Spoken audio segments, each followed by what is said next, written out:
Hello, Captain Sensible here. We're in Hythe, in Kent. We're at the Romney, Hythe and Dymchurch Railway. We're going to catch a train all the way down to darkest Dungeness. Fancy that? Come on then!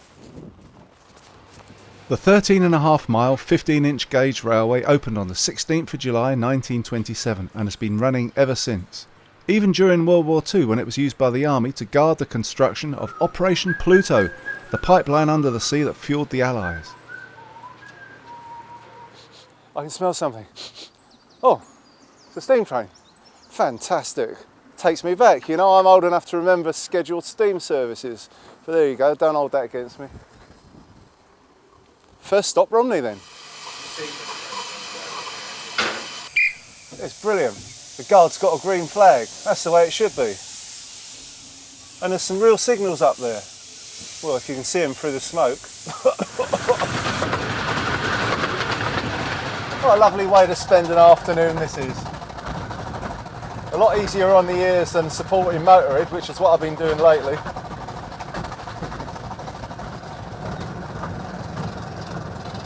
Yeah, this is Romney Marsh now. Apparently, it's a smuggler's paradise. You can see why. There's nobody around for miles. I've actually taken you further than I thought. To the fifth continent, as this place has been described. It was Thomas Ingoldsby who wrote, "The world, according to the best geographers, is divided into Europe, Asia, Africa, America, and Romney Marsh." You pay a fortune for these smoke effects at gigs. And this is Dymchurch, home of the fictional character Dr. Sin, a smuggling vicar up to no good. Fantastic. The swashbuckling Dr. Sin starred in 7 novels, written over a period of nearly 30 years by Kentish author Russell Thorndike. The books were in turn adapted for film, television and radio. In fact, Dr. Sin has such a legacy in the area that talks are ongoing to build a 100-foot statue on the marsh in his honour. Of course, in those days it would have meant something entirely different. Nowadays you just imagine like whips and chains. Oh no, Dr. Sin!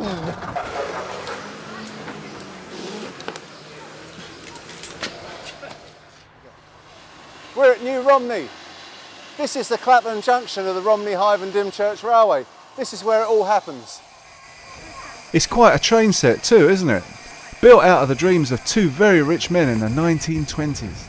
Captain J.E.P. Howie, a sometime racing driver, landowner, army officer and miniature railway enthusiast, and Count Louis Zabrowski, another well-known racing driver of his day, famous for driving the original Chitty Bang Bang.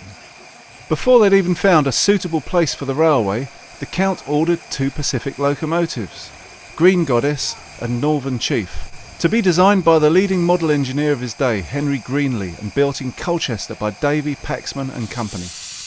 Before they were finished though, the Count collided with a tree at the Italian Grand Prix, and Howie was left with 2 locomotives and the task of finding somewhere to run them. He commissioned Greenlee to help him, and it was he that came up with the Romney Marsh idea.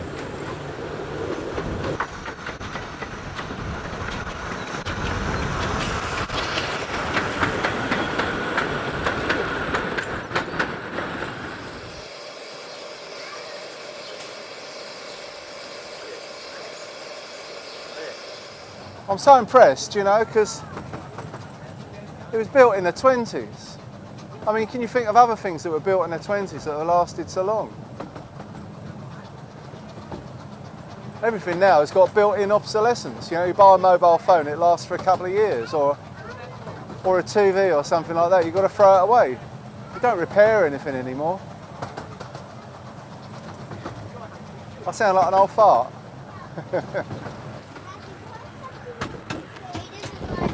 Well, we've arrived at Romney Sands, and you can see a lot of nice little static caravans all over the place. I might be the right age for that sort of thing now.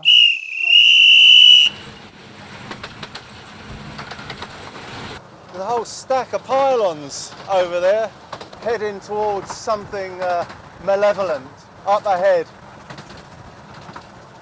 What could it be? Have you got your Geiger counter with you? It'd be going ballistic by now.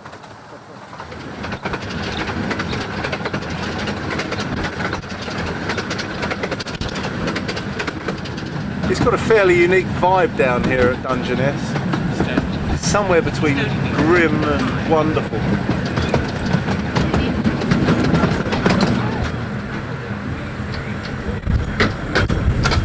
Dungeness. How can you say that word and make it sound jolly? We're in Dungeness now. Dungeness is an almost otherworldly village, if you can call this random collection of buildings a village, that is. It has a post-apocalyptic feel that befits a place with a nuclear power station on its doorstep. Even the houses around here are like nowhere else. Tarred timber shacks, some of which were built around old railway coaches. It's a fairly wacky and blowy place here in Dungeness, but people still want to live in these funny little shacks. I wonder what makes them want to move here in the shadow of that monstrosity there. Dungeness A nuclear power station. I mean, I don't think I could live in the shadow of that. Perhaps Dungeness's most famous resident was artist and filmmaker Derek Jarman, who devoted much time at the end of his life to the creation of this strange garden at Prospect Cottage. This area doesn't grab you immediately as an obvious setting for a garden, it's so desolate and inhospitable, but Jarman brought together local plants, stones and flints with stuff he found on the beach, fishing tackle, shells, driftwood and metal, using them all as sculptures in his garden. There are no walls to the garden either, making it seem endless, drifting off into the vast nothingness and beyond.